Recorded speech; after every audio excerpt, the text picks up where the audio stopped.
During my engagement, a woman walked in and handed me an envelope. Before I could react, she was gone. I opened it, and my heart shattered. My fiancée ran toward me.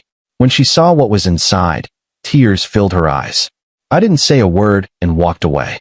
That night, her friends texted me, "What have you done?" My name is Connor, and I'm a 31-year-old civil engineer. I design bridges and infrastructure for a mid-sized firm in Pennsylvania. The work pays well, and I've been proud of what I've built, both professionally and personally. Or at least, I thought I was. 3 months ago, I proposed to Lauren. We'd been together for 4 years. She was a marketing coordinator at a tech startup, brilliant with people, always knew what to say. Everyone loved her. I loved her. The proposal was at her favorite lakeside park on a Sunday evening in late September. I rented a small boat, had a photographer hiding in the trees, and when the sun hit that perfect golden angle, I got down on one knee. She cried. I cried. Her mother cried when we told her later that night. It felt perfect, like everything I'd worked for was finally coming together. We set the engagement party for early December at a boutique event space downtown. Lauren handled most of the planning. She was good at that stuff. Spreadsheets, vendor calls, seating charts. I helped where I could, guest list, catering choices, the bar selection. We invited about 70 people. Friends from college, co-workers, family. It was supposed to be the beginning of everything. The party was on a Saturday night. I remember the date because it was December 7th, exactly 3 months after the proposal. The venue had these floor-to-ceiling windows overlooking the city, soft amber lighting, a live acoustic guitarist in the corner playing covers of songs we both loved. Lauren wore a navy dress that made her look like she belonged in a magazine. I wore a charcoal suit my brother helped me pick out. We spent the first hour greeting guests, taking photos, laughing at toasts that hadn't even started yet. My mom kept pulling me aside to introduce me to distant relatives I'd forgotten existed. Lauren's best friend kept making jokes about wedding dress shopping. Everything felt warm and right. Around 7:45 p.m., I was standing near the bar talking to my best friend, Tyler, about a project deadline at work. He was telling me about his recent promotion when the front door opened. A woman I'd never seen before walked in. She was maybe late 20s, dark hair pulled back in a tight ponytail, wearing jeans and a black coat. She didn't look like she belonged at an engagement party. She looked nervous. Her hands were shaking. She walked straight toward me. Tyler stopped mid-sentence. I watched her approach, confused, trying to place her face. Had we gone to college together? Was she someone's plus one? She stopped about 3 feet away and held out a manila envelope. "Connor," she asked, her voice quiet but steady. "Yeah. You need to see this." Before I could ask who she was or what this was about, she pressed the envelope into my hands and turned around. She was out the door in seconds, moving fast like she was afraid she might change her mind. I stood there holding it, people starting to notice, conversations around me fading into a dull murmur. The guitarist was still playing some indie cover in the background. Tyler leaned in. "Who was that?" "No idea." I looked down at the envelope. My name was written on the front in blue ink. Nothing else. No return address. No explanation. I opened it. Inside were printed screenshots, text messages, bank statements, photos, everything neatly organized, like someone had built a case file. The first screenshot was a text conversation between Lauren and someone saved in her phone as A. The messages went back months. April, May, June. They were explicit. Not just flirty, explicit.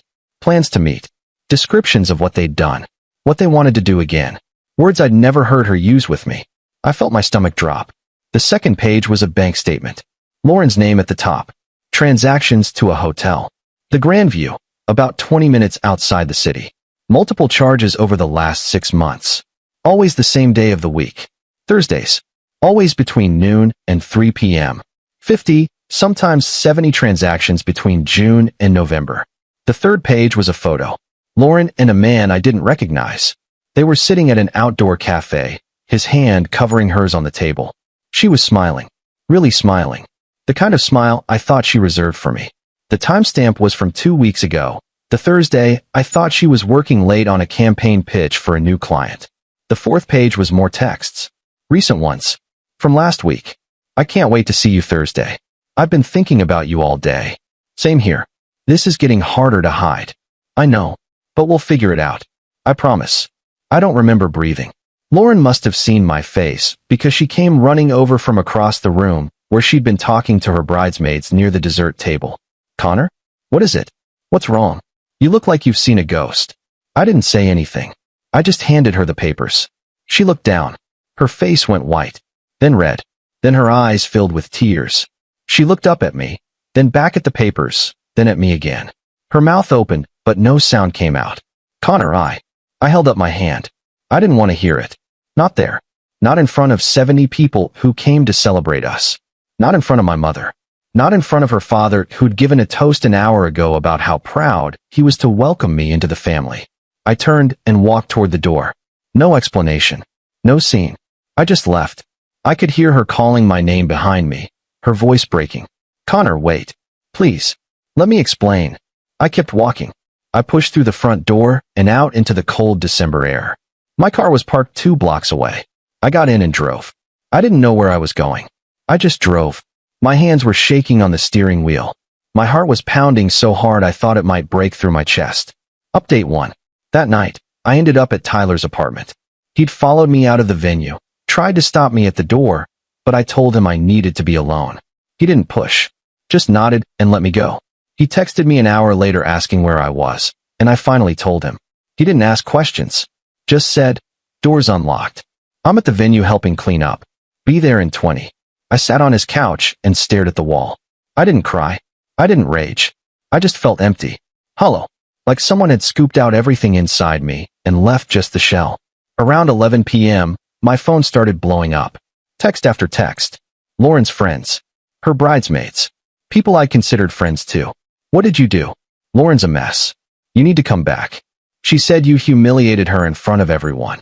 Whatever you think happened, you're wrong. She made one mistake. Don't throw away 4 years. I didn't respond. I turned my phone off and tried to sleep on Tyler's couch. I couldn't. I just lay there staring at the ceiling, replaying every Thursday for the past 6 months. Every late work meeting. Every campaign deadline. Every time she said she was too tired when she got home and went straight to bed.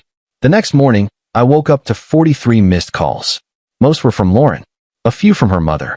One from my own mother, asking what the hell was going on because Lauren had called her at midnight crying, saying I'd abandoned her at our engagement party.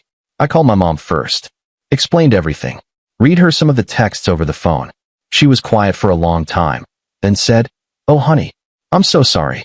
I'm so sorry." I told her I needed time and that I'd call her later. Then I turned my phone back off. Tyler came home around 10 a.m. with coffee and bagels. We sat in silence for a while before he finally asked, "Do you know who the guy is?" "No idea." "Do you know who gave you the envelope?" "No." "You gonna find out?" "Eventually." He nodded, taking a sip of his coffee. "You need a lawyer?" I hadn't even thought about that. We weren't married yet, but we'd been living together for 2 years. Shared lease on a 2-bedroom apartment in the city. Shared bank account for household expenses, rent, utilities, groceries. Joint gym membership. Her name was on my car insurance. This was going to get messy. "Probably," I said. That afternoon, I went back to our apartment while Lauren was out. I'd texted her from Tyler's phone telling her I was coming and asking her to leave. She responded immediately. "Please, can we just talk face to face?" I didn't respond.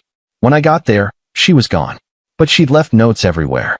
Sticky notes on the bathroom mirror, the refrigerator, the coffee maker. All saying the same thing. "I'm sorry. Please talk to me. I love you." I grabbed clothes, my laptop, some personal things. Important documents. My grandfather's watch. I left my key on the kitchen counter with a note. "I need space. Don't contact me." I stayed with Tyler for the next week. Update 2. 5 days later, I got a call from an unknown number. I almost didn't answer, but something told me to pick up. "Connor." It was the woman from the engagement party. "Who is this?" I asked. "My name is Bryn. I was seeing someone. His name is Aaron. He works at the same startup as Lauren. I found out about her 3 weeks ago when I went through his phone after he came home late for the 5th time that month. I'm sorry for what I did at your party, but I didn't know how else to reach you."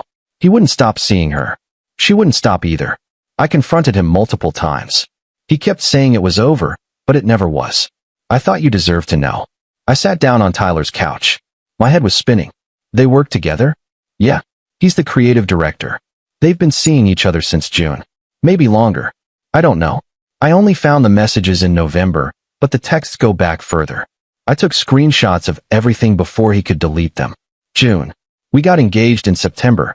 She'd been cheating on me before I even proposed. Before I spent 3 weeks planning the perfect proposal. Before I asked her father for his blessing. Why didn't you just call me? I asked. I didn't have your number. I found your name through Lauren's Instagram. I saw the engagement party invitation she posted 3 weeks ago. I thought if I tried to contact you privately, she'd intercept it or convince you I was lying. These things, people don't always believe the messenger. I panicked. I thought if I gave you proof in person, in public, you'd have to face it. I'm really sorry. I know it was probably humiliating. I didn't know what to say. Thank you. I finally managed. For telling me. I broke up with him, she said quietly. That night, after I left your party, I went straight to his apartment. He was getting ready for bed like nothing had happened. I showed him the engagement party photo from Instagram and told him I knew he was there with her. He admitted everything, said it didn't mean anything, that he loved me, that she was just convenient. But I couldn't stay. I'm sorry, I said. Me too. We hung up. I sat there for a long time. Then I called Lauren. She picked up on the first ring. Connor, please, let me explain. Aaron, I said. Creative director. Since June. Silence. Long, heavy silence. How long have you known? She whispered. Does it matter? Connor, I made a mistake. It was stupid. It didn't mean anything. I love you. I want to marry you. I want the life we planned. I laughed. It came out bitter and sharp, nothing like how I usually sound. You were sleeping with him while I was planning our future. I know. I'm so sorry. It's over. I ended it 2 days ago. I swear. Please, can we just talk? In person? I'll answer any question you have. I'll do anything. No. Connor. I'm done, Lauren. We're done. You don't mean that. I do. For years, Connor. For years. You're just going to throw that away. I didn't throw it away. You did. Every Thursday for 6 months. She started crying. It was a mistake. One mistake. Everyone makes mistakes. It wasn't one mistake. It was dozens. Hundreds. Every time you lied about where you were. Every time you texted him. Every time you came home and kissed me like nothing was wrong. I'm sorry, she sobbed. I'm so sorry. So am I. I hung up. 2 days later, I got a text from her mother. You're making a mistake. She loves you. Don't throw away 4 years over one bad choice. People can change. She's devastated. Her father and I raised her better than this, and she knows it. Give her a chance to make it right. I blocked her number. Then I blocked Lauren's number too. Update 3. In mid-December, I hired a lawyer. We weren't married, but the lease and the shared account complicated things. My lawyer, a woman in her 50s named Patricia who came highly recommended, advised me to close the joint account and move my portion to a separate one immediately. I did. Lauren called me 17 times that day from a different number. I didn't answer. I blocked that one too. Patricia also advised me to document everything. Keep the envelope. Keep records of all transactions. Screenshot any communication. I did all of it. By Christmas, I'd moved into a small one-bedroom apartment closer to work. It was quiet. Empty. Bare walls. A futon Tyler lent me until I could buy a real bed. I didn't decorate. I didn't see the point. My mom offered to come help me set up, but I told her I needed to do it alone. Tyler invited me to spend Christmas with his family, but I declined. I wanted to be alone. I ended up ordering Chinese food and watching old movies on my laptop. It was the loneliest Christmas I'd ever had. On New Year's Eve, I was scrolling through my phone when I got a message request on Instagram. It was from Aaron. I know you probably hate me. I just wanted to say I'm sorry. What happened between Lauren and me was wrong. I take full responsibility. It started as just friendly conversation at work and became something it shouldn't have. For what it's worth, she really does love you. She talked about you all the time. She made a mistake. We both did. I hope you can find a way to forgive her. She's a good person who did a bad thing. I stared at the message for a long time. Part of me wanted to respond, to tell him exactly what I thought of him, but I realized it didn't matter. Nothing he could say would change anything. I blocked him. In mid-January, I ran into one of Lauren's bridesmaids, a woman named Kimberly, at a coffee shop near my office. She saw me, hesitated, then walked over. Hey, Connor. Hey. How are you? Fine. She shifted her weight, clutching her latte. Look, I know it's not my place, but Lauren's not doing well. She's been really depressed. She barely leaves her apartment. She's seeing a therapist now. She knows she messed up. She's trying to make things right. I took a sip of my coffee. That's not my problem anymore. I get it. I do. But she really loved you. She still does. What she did was awful, but people make mistakes. She's human. She had a funny way of showing it. Kimberly looked down at her cup. I told her not to do it. Back in July, I saw them at a restaurant together and confronted her. She swore it was just lunch. A work thing. I believed her because I wanted to. I should have said something to you. I'm sorry. I didn't know what to say to that. So I just nodded. She didn't say anything after that. Just squeezed my arm gently and walked away. Final update. It's been almost 3 months since the engagement party. Lauren and I haven't spoken since that phone call in December. I heard through mutual friends that she quit her job at the startup in January. Apparently, Erin was let go a week before that for undisclosed reasons. Rumors say HR got involved after other employees found out about the affair. I don't know if they're still in contact. I don't care. Bryn reached out to me again in late January. We met for coffee at a small cafe downtown. She wanted to apologize again for how she handled things, and I told her she didn't need to. If anything, I was grateful. She saved me from making an even bigger mistake, marrying someone who didn't respect me. We talked for over an hour. She's doing better now. Moved on. Started therapy too. Dating again, though taking it slow. We're not friends exactly, but we check in on each other every few weeks. It's nice to talk to someone who understands what it feels like to be blindsided by someone you trusted completely. I sold the engagement ring in February. Took it to 3 different jewelers before finding one who gave me a fair price. I lost about 30% of what I paid, but I didn't care. I used the money to book a solo trip to Colorado in March. I needed to clear my head, get away from everything, spend some time in the mountains where things feel simpler. The apartment lease ends in April. Lauren agreed to let me buy her out of it. My lawyer handled all the paperwork. We didn't have to speak. Patricia said she seemed cooperative, almost relieved to be done with it. I don't know where she's living now. I don't ask. I'm still angry sometimes. Not the explosive kind of anger where you want to scream or break things. Just the quiet, simmering kind that sits in your chest and makes it hard to trust people. But I'm working on it. Seeing a therapist of my own now. A guy named Dr. Harrison who specializes in betrayal trauma.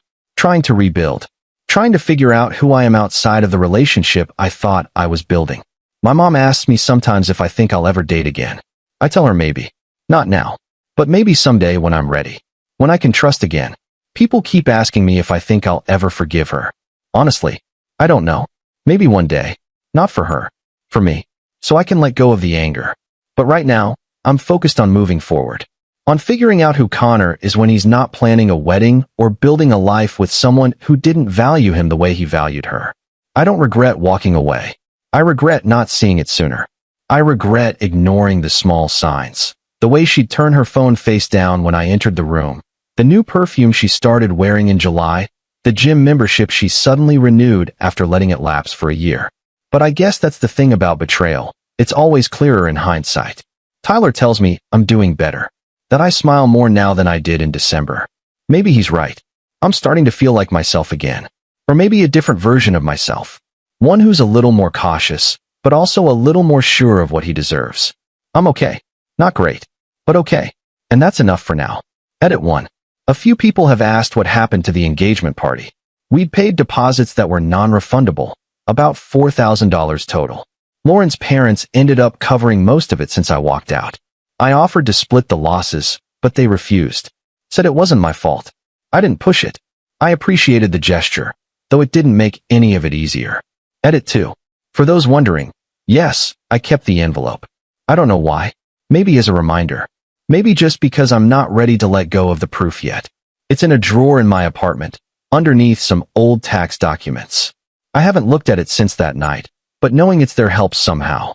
Like proof that I'm not crazy. That it really happened. Edit 3. Someone asked if I ever found out why Bryn chose to reveal everything at the party instead of before. She told me later she'd been debating it for weeks, but when she saw Lauren post about the engagement party with captions about forever and soulmate, something snapped.